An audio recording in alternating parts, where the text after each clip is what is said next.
Test. Okay, good afternoon, everybody.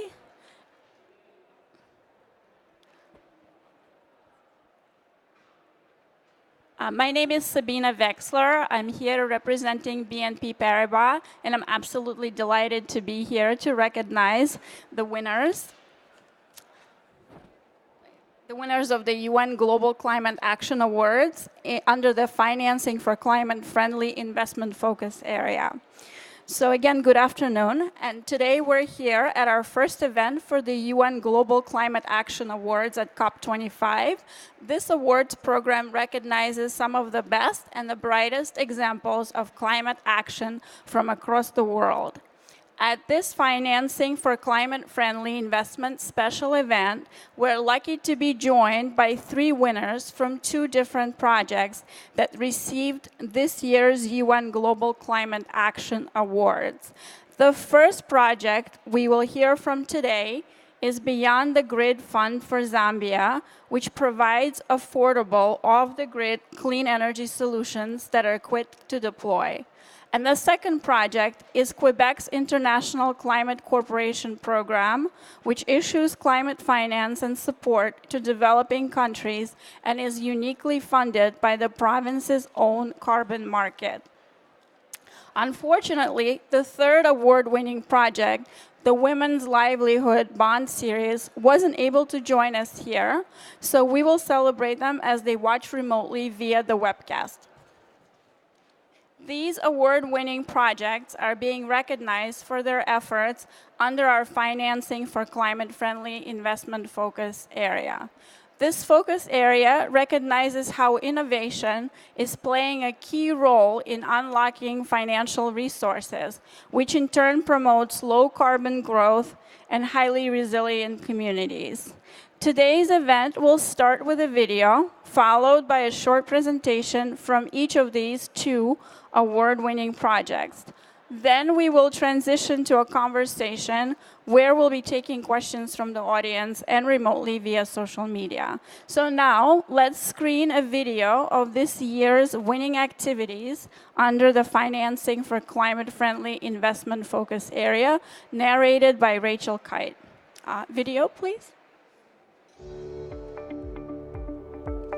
To tackle climate change, we need to invest in innovative and bold solutions. Successful financial innovations help unlock climate finance, enable low-carbon growth, and empower highly resilient communities. The United Nations Global Climate Action Award recognizes climate finance projects that pave the way for a sustainable future.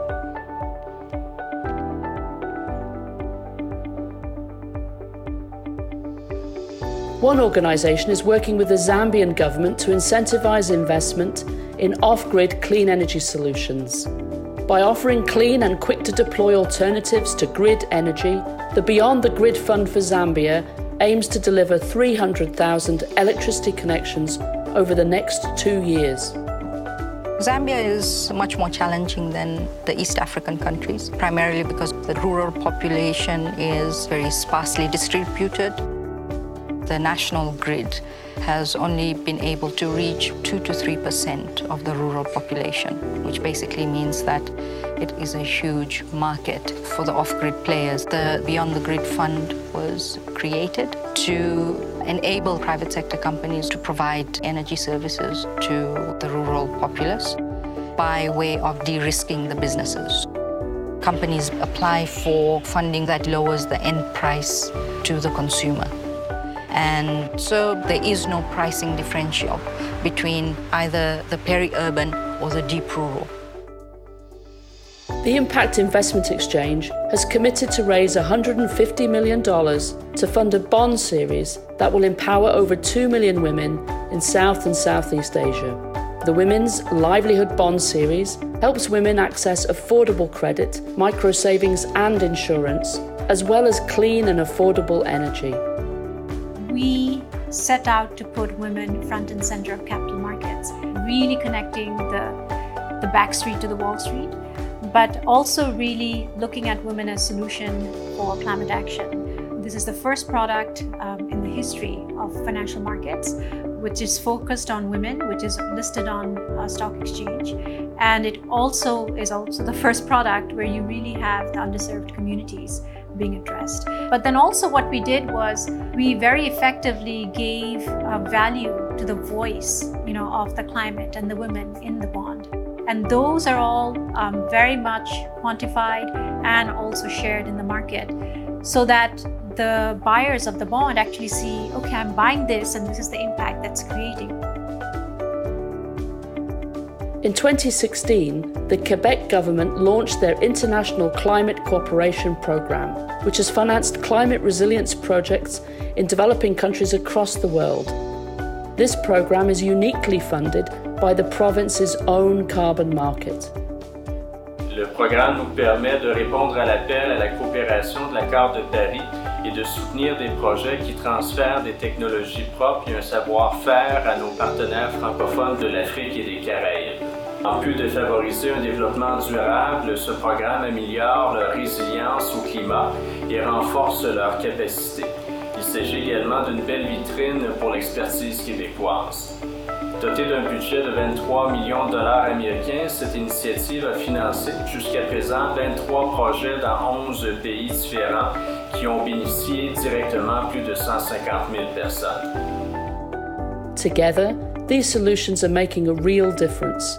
The 2019 Financing for Climate-Friendly Investment Winning Activities, shining a light to show there's momentum for change for good.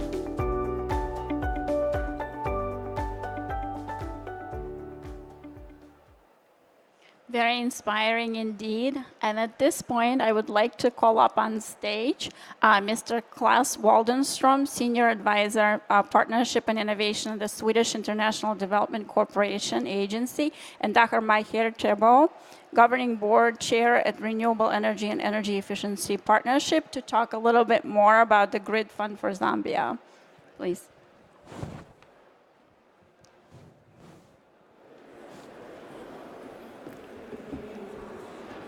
Hello, everyone. This is quite a moment.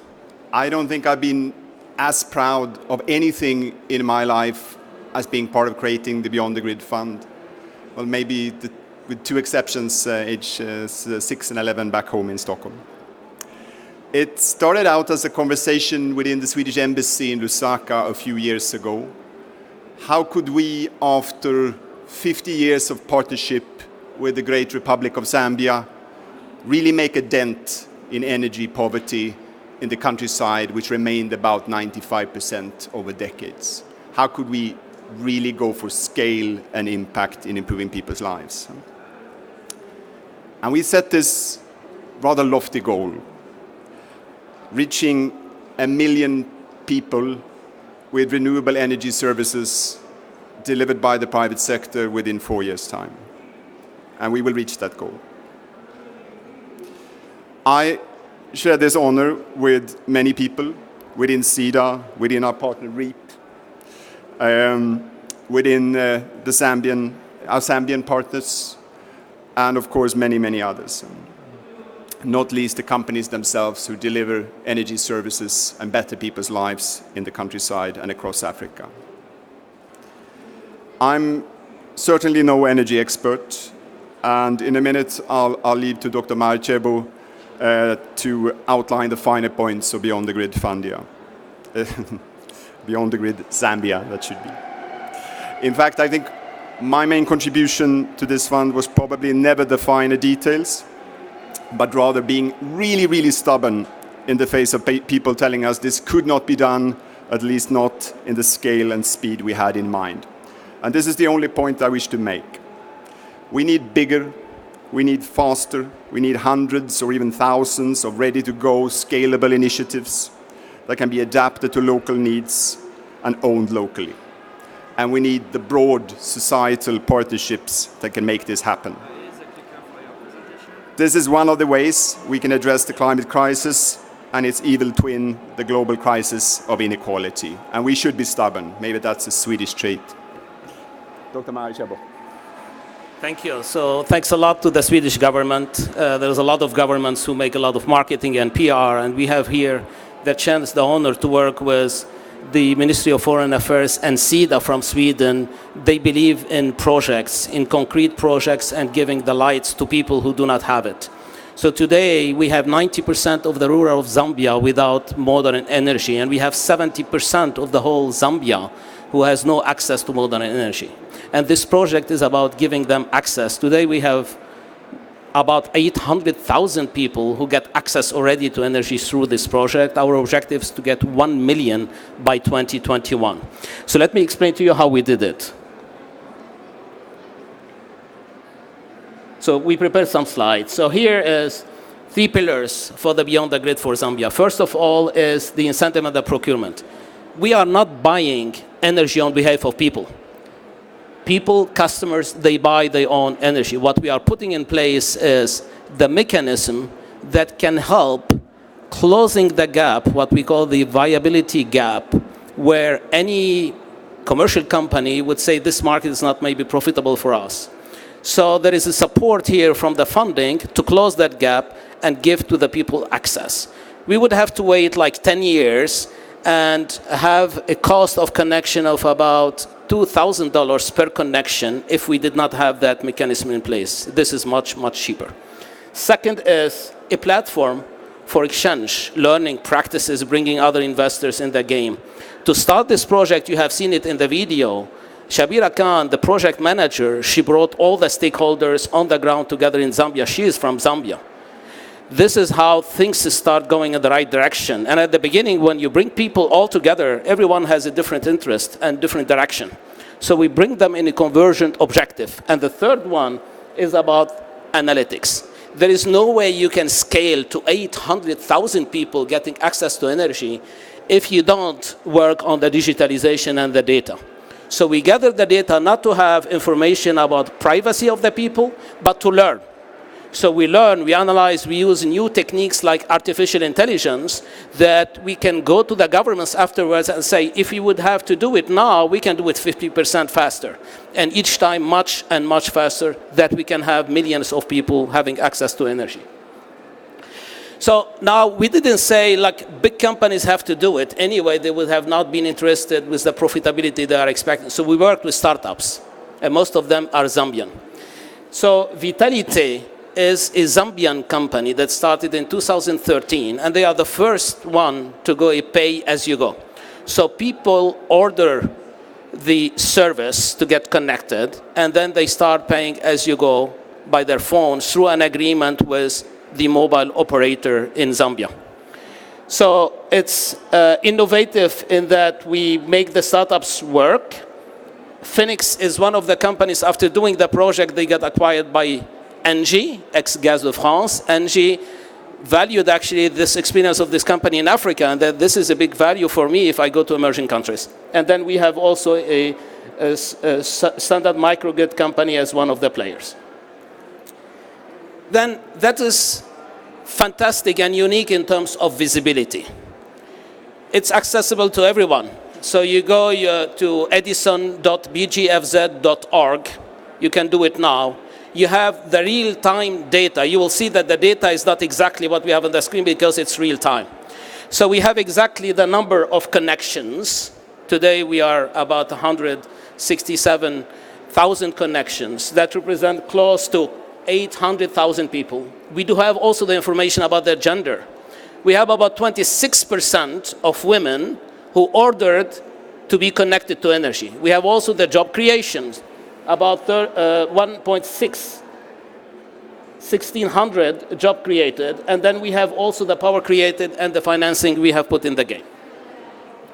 So this tool, Edison, just to finish with it, gathers all the data, gives that transparency, and is available to be used in any kind of project for giving energy access. I would say our intention is to make it a standard for the 1 billion people in the world who do not have access to energy. Now, what are people saying? Because this is what's important. We are doing this for the interest of the people, for the society. So here about Vitalite, she said, like, you know, we sold about 130 customers. People they respect, we talk to them, they respect, they see value, they got the light. On the left side, right side here, so people are saying, now I can watch the information, I can hear the radio.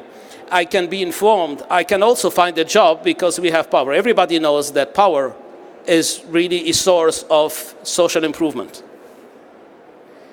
Now, because this project was successful and got awarded by Ashton Award in July, and today we are really honored and pleased to have an award from the UNFCCC, we went to the second phase, not only 1 million giving access to energy in Zambia by 2021, but we are targeting more than 5 million people to having access. So this is called Beyond the Grid for Africa. Beyond the Grid for Africa is covering Burkina Faso, Liberia, Mozambique, and Zambia. We have other partners who are also in the game. We have NEFCO as the facilitator working with SIDA and working with us. And we continue working as well with the Swedish Foreign Ministry as well. So the aim is to reach out to 5 million people. What we are doing is we are improving as well the data tool we have developed, that it could work for every one of these countries where we are. But again, it's not straightforward. It's not one size fits all. That means Zambia, even if it's maybe not far away from the other countries, is Zambia. Burkina Faso is Burkina Faso. So we start by running workshops, by understanding the market. Of course, we reuse our practices. We reuse some templates, but every country is a new country. And I would like to finish by the events that we have organizing here. We will have today and tomorrow a number of events where we can speak about it. Tomorrow at the, I think around 4 o'clock, we will have at the Norwegian village, we will have also information about the Beyond the Grid for Africa. So I'm looking forward now to have further discussion about it, and we are really proud to work on this project and to continue having our team to work on it in Africa, and we have also plans to expand in the rest of the world like Asia Pacific and Latin America. Thank you. Thank you. Brilliant class. And Dr. Chebo, well deserved, and congratulations again. And now it is my honor and pleasure to welcome Quebec's Minister Benoit Charette, the Minister of the Environment and the Fight Against Climate Change, who will be discussing Quebec's International Climate Cooperation Program. Thank you. Merci beaucoup. Bon après-midi tout le monde. Hi everyone. I'm really honored to be here with you today to present Quebec's International Climate Cooperation Program, which has won one of the 2019 UN Global Climate Action Awards. This is a wonderful acknowledgement that tells us that we are on the right track for supporting countries that are most vulnerable to the impact of climate change as effectively as possible. It encourages us to continue and further our action in that regard. It is also an honor to be nominated alongside projects as inspiring as those of the other two winners. Quebec is a francophone state, as you can hear with my English, in Canada with a population of more than 8 million people. We are fortunate to have a strong, diverse economy which rich in natural resources, especially water, which enables us to produce electricity that is 99.9% renewable.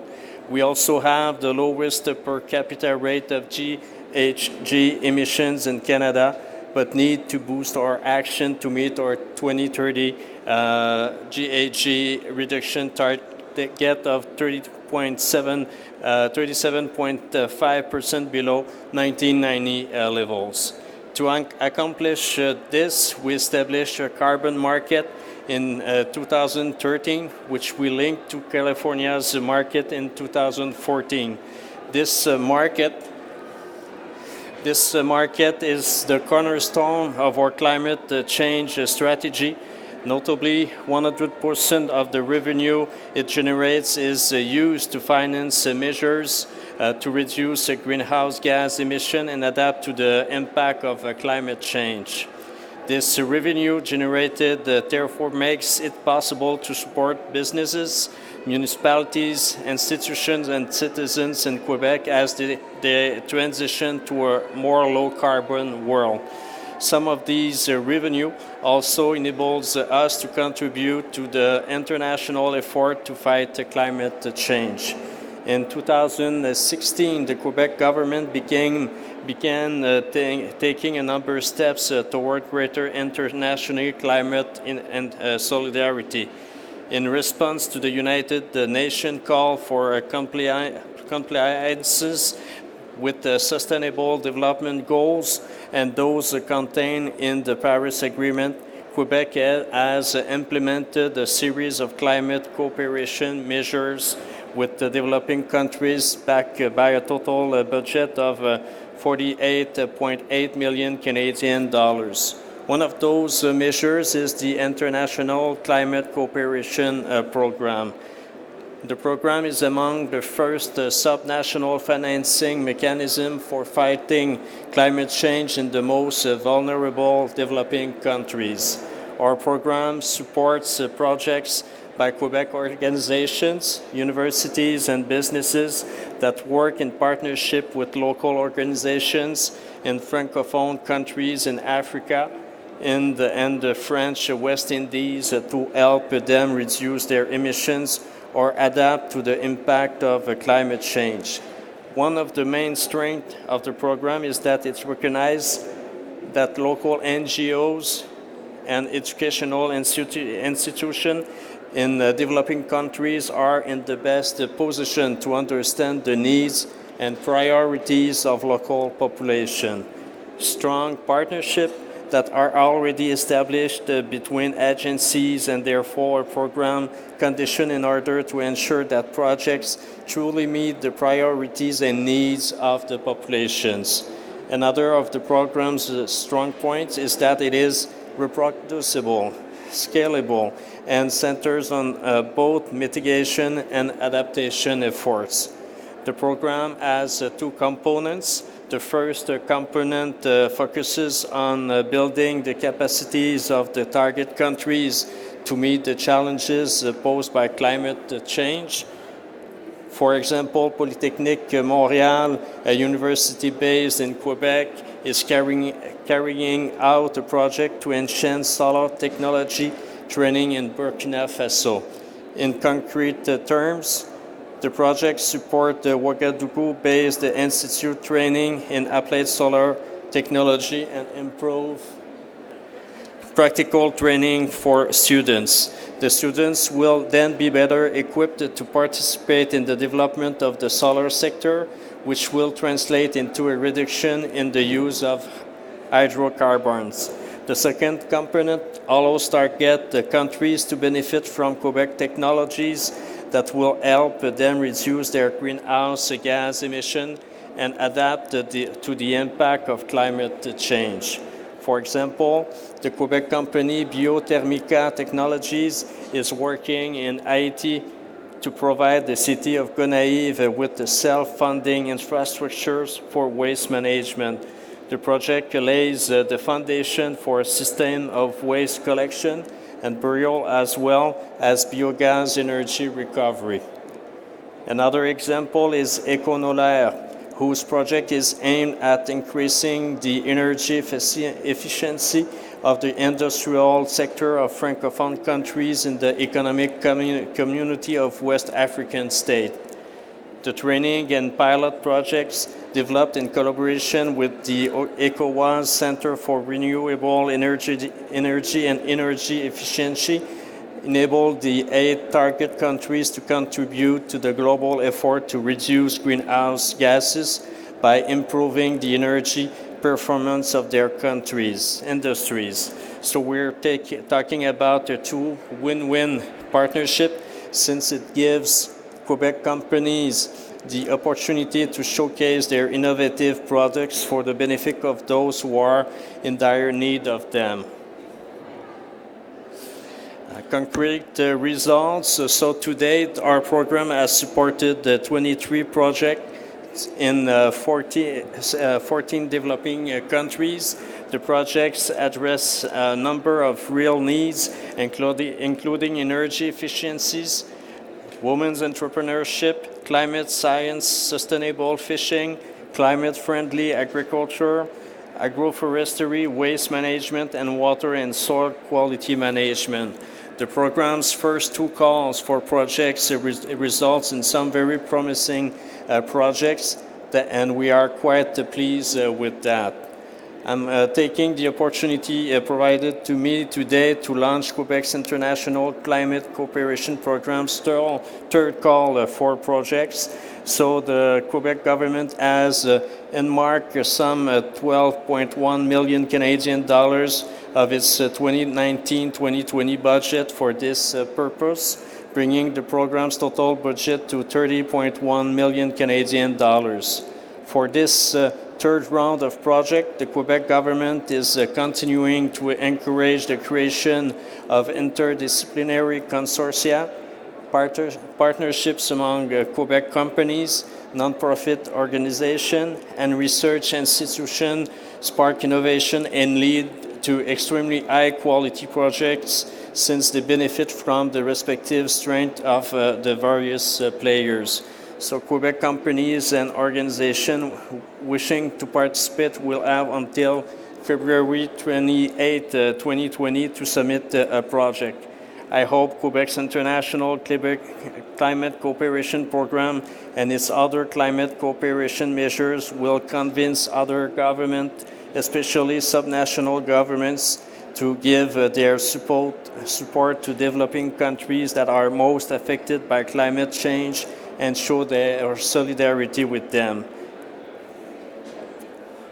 In the light of the climate challenge we are facing, we are working to reduce our GHG emissions within our territory and improve the resilience of Quebecers, while at the same time acting as an agent of change in the international area. Our government carried out a major consultation process over the past few months to develop a framework policy on climate change that will guide our action over the next decade. Among other things, Quebec is focusing on the economy's electrification's potential as well as on energy efficiency and entrepreneurship. These factors will be at the core of our future electrification and climate change plan. Over the coming decade, Quebec wants to continue its commitment to the most vulnerable countries and also encourage other subnational governments to embark on the same path. Thank you very much. Thank you. Congratulations, Minister Charette. Thank you for the inspiring presentation. And now I would like to invite back our honorable winners for an informal conversations, and then we'll open it up to some audience questions too. So my first question is actually for Klaas. One of the challenges you've mentioned is that clean energy companies find it difficult to enter the Zambian market. Why is de-risking off-grid energy investments so important? Well, who in the audience has been to Zambia? Look, it's a big country, huh? I think Sabira in the movie, she said a huge market, but I think she meant that literally because it's a vast market. It's a vast country, the size of Sweden and Norway together, and are scarcely populated. So it's not the first country that an energy service provider perhaps will go to expand their business model and reach scale. And this is exactly the sort of obstacle that we wanted to address with Beyond the Grid Fund. There were plenty of very promising business model in East Africa, in West Africa, in other parts of the world, where these off-grid solar systems were taking off. But why should the private sector go to the middle of Southern Africa under these conditions and bet their savings and money and investors' money into this venture? And that's exactly what we addressed with Beyond the Grid Fund. And that makes a lot of sense. So for Dr. Maher, To date, what would you say have been some of the biggest achievements of the fund? Sorry, can you repeat that question? What have been the biggest achievements of the fund to date? I mean, the first achievement is to give light to people. That's concrete, that's compelling. So these people would have to wait years and years, maybe 10 years, to do what we did in a couple of years, is they have access to light. This is the first achievement. Second is we have a learning how to do it. If you want to repeat that and to scale it up, we know where to start without losing too much time. We know how to bring all the actors together. We know how to bring these technology companies who are having the technology of storage, batteries, solar panels, and microgrid, and then put them to deliver for every customer the solution which could be affordable by the people. So we know also the financial business model. It's a huge learning for governments. All the data we are collecting, we are analyzing that, as I said, with artificial intelligence and different techniques. And we are ready and happy to provide recommendations to any government about what we learned there, that they could scale and go faster 50% every time they do it next. This is a great achievement. This is concrete. It's not policy, it's not PowerPoints, it's not just thoughts and think tank. It's concrete project. We gave access to energy to people. We learned how to do it. We are capable to scale it. And we are using the latest modern technologies of data, digitalization, and artificial intelligence to go faster next time and then to explain it to the decision makers. That's very real, very tangible, and uses the most latest innovation tools, so absolutely. And I guess for one of the two of you, or both of you, we don't have a lot of time, but maybe you can tell an inspiring user story or some feedback from the users. Yeah, I mean, the users, I mean, these villages, they go, for example, to the small shops. You have seen it in the couple of pictures that you have, and they are used to buy just goods, things to cook, things to eat with, or maybe cards for their mobile phones, because they have a mobile phone before they have electricity there. And now it's what is unique is they go there to buy a technology to give them access to energy. So, and they engage into a conversation with the person they know very well who is selling them something else, goods. And the second thing is they are now part of a community. They are being informed. They watch what's going on. They know the opportunities. They can also, work and produce things around their house, something they couldn't do before, right? So there is an evolution in their social life. Yeah, and we talk about energy access, and it sounds really technical, even boring at times. But what it's really about is, kids being able to study under a light. It's girls being able to walk to the latrine without fear. It's those sort of things. And it creates job opportunities. It has a catalytic effect on other dimension of your life. This is why it's so important. Absolutely. Thank you for sharing those insights. And now, if I can turn it to Minister. So why, in the first place, did the government of Quebec launch this program? In fact, we wanted to respond to the United Nations call to create some initiatives to help more vulnerable countries, and we found that win-win situation. I say win-win because either for our own companies with innovative technologies, they are able to put these technologies up front, and by helping other countries to achieve their goals about adaptations, about sustainable development. So it's really a win-win situation. Wonderful. And how does the program work specifically with local NGOs and other institutions in those developing countries? A project has to have a partner in the countries, so it's an international, in a way, partnership. So we have a company in Quebec with a partner in the country where the project has to be implemented. So they work together, and we have some of these enterprises with us this afternoon. So it's a nice window for them by helping other NGOs to develop their own projects. And the last question, I mean, to inspire other subnational governments, maybe you can share some lessons learned, the good, the bad, and some takeaways that others can take from you. I don't like to give any lessons, but I like to encourage others to follow this example. As I was saying, we have almost given $50 million by this program, but other international programs also. So if all subnational states can follow this example, if I may say, I think subnational governments and states will show their importance in our goal or our challenge about climate changes.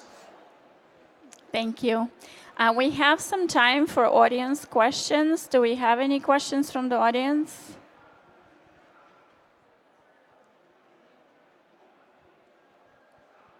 No? Okay. So I just want to thank again the panelists for their inspiring presentations. Thank you to the audience for listening, and congratulations again. If you have any final comments at this point. No, I think for next year you should have an award category for the best failure, because it's through the failures that we learn, and I think we need to talk much more about why we fail and how we can succeed. Good point. Thank you. I think we should develop altogether a platform where we can share practices around these projects in the world. The market is huge, where we can give energy access to people, and there are a number of projects that takes place. If we can share that on a platform, good lessons learned, bad lessons learned as well, and how we can do it faster next time. We care about doing fast, and give access to people very, very quickly. So the scale up is really important. This is where these platforms, the technology, the latest modern technologies is useful. Simply by saying thank you to the UN for this recognition, but at the same time, when we see time for action, I think these two projects show that we are definitely in action, and we have other good ideas for the future. Excellent. So just to summarize, lessons, failures, scaling, and action. For everyone in the room, if you enjoyed this event, I'll mention a couple of other ones. We have the event on food systems on Wednesday, UN Global Climate Action Awards Ceremony, another one on Tuesday, tomorrow, the Planetary Health Special Event, Women for Results Special Event on Wednesday, and the Climate Neutral Now Special Event. So please check them out, join us, and thank you again.